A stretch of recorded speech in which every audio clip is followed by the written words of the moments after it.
Y ya que hablamos de la presidenta Michelle Bachelet, una reciente encuesta muestra una leve mejoría en su índice de aprobación, luego de haber llegado a su nivel más bajo desde que ocupó el puesto en marzo de 2014. La mandataria, quien fue considerada una de las más importantes líderes políticas del mundo, concluyó su periodo en la primera administración de 2006 al 2010 con un índice de aprobación del 84%, pero durante su segundo periodo presidencial, su popularidad se ha visto afectada por un escándalo de tráfico de influencias que involucra a su familia. También, durante este periodo, la mandataria ha tenido que enfrentar una sequía en el sur del país, inundaciones, un sismo y 2 erupciones volcánicas. Como gobierno es a que... Quiero saludar a esta hora a Gloria de la Fuente. Ella es directora del programa Calidad de la Política de la Fundación Chile 21. Señora Fuente, bienvenida al programa La Tarde. ¿Cómo está, Jason? Muchas gracias por la invitación. ¿Cómo analizan ustedes el comportamiento de la aceptación de los chilenos frente a su presidenta que repite por segunda vez, logra haber sido reelecta, sin embargo, no llena las expectativas hasta el momento?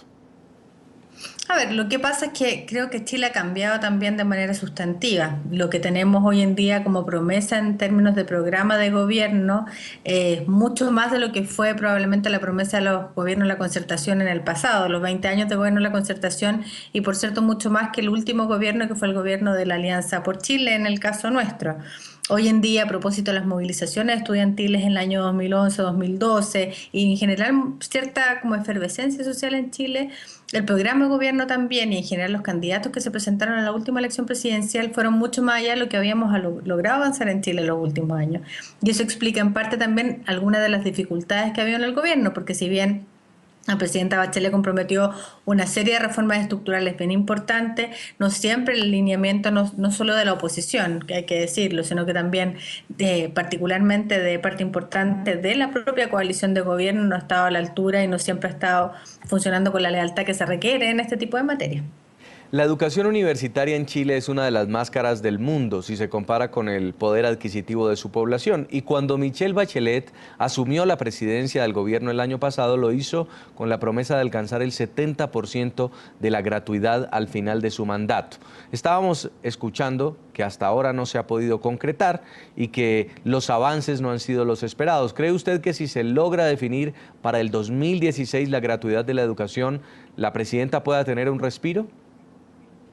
Absolutamente, porque la educación de hecho es uno de los pilares fundamentales del programa del gobierno del presidente Bachelet, que no solamente tiene que ver con la gratuidad misma, digamos, sino con el significado de esto, es decir, en Chile existe un acceso importante a la educación superior, sin embargo, una educación superior que es muy cara, que los jóvenes tienen imposibilidad de acceder a ella en la medida de que no tengan poder adquisitivo suficiente. Por lo tanto, la promesa de la presidenta Bachelet es una promesa que apunta a romper una de las desigualdades importantes, sin perjuicio de que no es solamente la única promesa en materia de educación, también estamos hablando de fin al copago, fin a la selección, etcétera, que son otro tipo de medidas también que van en la misma línea.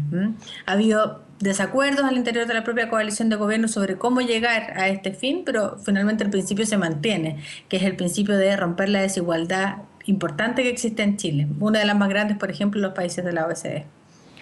La presidenta ha estado acosada por varios escándalos, entre ellos el escándalo de su hijo por corrupción. ¿Cree usted que estos hechos le han afectado en su popularidad o la forma en que manejó estas crisis, por lo menos?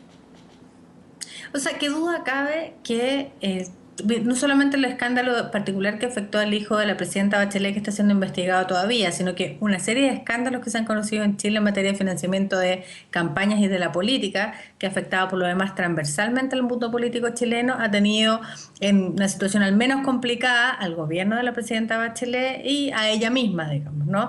Porque además la sociedad chilena hoy en día tiene estándares de transparencia que son mucho, o exige estándares de transparencia que son muchísimo superiores a los que probablemente hemos conocido en el último tiempo. Y eso hace que, por lo demás, la justicia esté sobre este tipo de casos. Yo creo que no hay duda que en general esto ha afectado tanto al gobierno de la presidenta Bachelet como al mundo político en general en Chile. Y esto es un desafío tremendo por una democracia que ha funcionado en los últimos años con altos estándares de calidad. romper esa credibilidad, esa cercanía con la ciudadanía, que finalmente la ciudadanía no se vuelque a las urnas. En Chile tenemos voto voluntario. Decía, no ir a votar o no concurrir a las elecciones es un problema para nuestra democracia. Y por lo tanto hay ahí algo que hacer, que no solamente depende del gobierno, del Poder Ejecutivo, depende también de todos los actores políticos. Y ahí creo que las señales han sido importantes, pero no suficientes. Pues quiero darle las gracias, es Gloria de la Fuente, directora del programa Calidad de la Política de la Fundación Chile 21, por darnos a conocer su análisis y sus perspectivas a propósito de lo que está ocurriendo con el gobierno y la presidenta Bachelet. Muy amable. Muchas gracias a ustedes por la invitación.